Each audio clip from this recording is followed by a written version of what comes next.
So here's my video diary time capsule and about courage.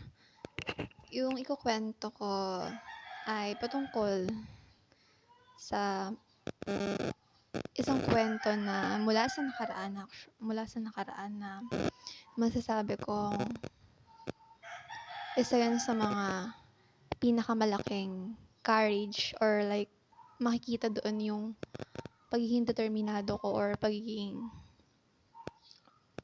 pagsusumikap na matuto sa nakaraan na yun. Kaya ko siyang sasabing courage or nakitaan ko ng courage yung sarili ko that time kasi siguro sa paraan na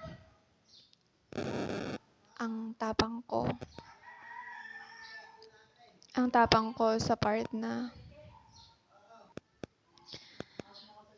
kasi ang tapang ko ng mga panahon na yun para harapin yung mga bagay na yun mula sa nakaraan. So, at ito na yung kwento na yun. Meron akong naging kaibigan or parang siguro po maituturing ko na isa sa mga naging highlight ng senior high school ko kasi ang daming naganap during senior high school po, but isa yun sa mga masasabi ko na napakagandang memorya sa utak ko na babalik-balikan ko kasi yung tao na yun nagsilbi siyang inspirasyon, motibasyon, and binigyan niya ako ng magandang lesson na I'm gonna keep forever, parang ganun po yung atake. And yung tao po na yun is magka-same age lang po kami nung high school, during senior high school. Klase ko po siya during grade 11 and grade 12. Doon kami nagkakilala sa school. Yung nanay niya ay nagtatrabaho sa isang canteen sa school namin, and then yung anak nga niya is klase ko po. Tas minsan magulat ako, papatawag ako nung nanay niya, sabihin sa akin na sabihin sa klase ko na, "Nak, pakitawag mo nga si Joanna kasi bibigyan ako sa kanyang pagkain." So ako naman po, sobrang grabe yung pagmamahal na pinakita sa akin nung nanay nung tao na yun. Kahit na parang hindi ko naman yung anak niya, like kaibigan ko nga lang po, pero grabe yung pagtanggap sa akin bilang parang isang tunay na anak. Makikita rin po na mararamdaman din po yung grabe yung pag-welcome sa akin sa bahay po nila. Masasabi ko lang na kahit hindi po kami nag-work nung anak niya, which is ang name po niya, hindi ko na babanggitin yung name, pero ang tawag ko sa kanya is JJ po. Palayaw niya yun. And then,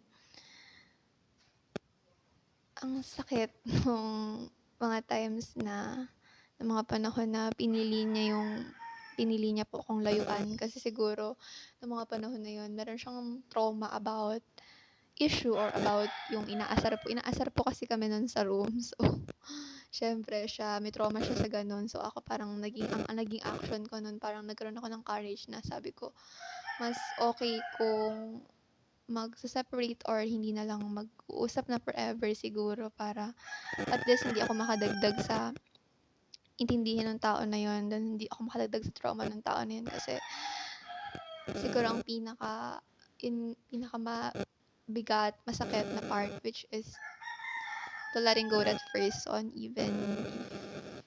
even sobrang mahal or napamahal na yung tao na yun sa'yo, pero sa buhay kailangang i-let go yung mga tao na yun.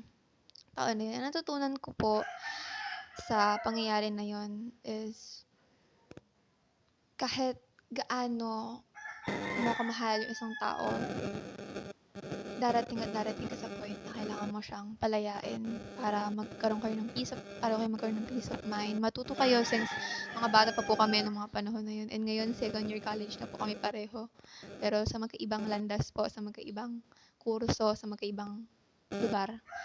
at masaya ako na mababalitaan ko man sa mga susunod pa na panahon na naging masaya siya. Alam ko na darating yung panahon na yun. Masasabi ko na lang sa sarili ko na tama pala yung desisyon namin po pareho na tuluyang kalimutan yung isa't isa para mag-grow din po as a mag-grow bilang individual, bilang estudyante, bilang anak, bilang kaibigan. And ang natutunan ko talaga po dun is kapag mahal mo, kapag alam mong mahalaga sa'yo yung tao na yun, matuto kang magpalaya, matuto kang mag-give way po para kung kayo man yung talagang para sa isa't isa sa susunod na panahon or sa mga darating pang in the future po, at least ready na kayo at baka kayo na rin po yung tinadhana, di ba po? And yun po yung matutukoy ko talaga na courage, talagang malaking courage sa buhay ko, yung moment of courage ang atake po, ganon. And ngayon, yung sarili ko, ang dami kong natutunan from that, mula sa experience po na yun. Noong una mahirap, pero sabi ko, kayang-kaya naman palang, lagpasan yung, na yun, bagay na yun. And ngayon po, siguro ang iwan ko na lang na motto, naniniwala ako ako sa kasabihan na lang siguro na may mga bagay sa mundo na alam mong kahit gaano ka-importante sa'yo, bibitaw at bibitawan mo po. Kasi at the end of the day, you have to be there for yourself.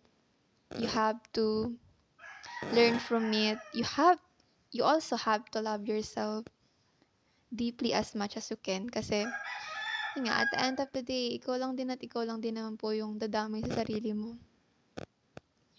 And yun lang, I think courage is one of the most strongest trait na rin ng tao para magkaroon ng courage, kasi hindi po biro yung magkaroon ka ng determinado sa sarili, yung kalakasan, ganun.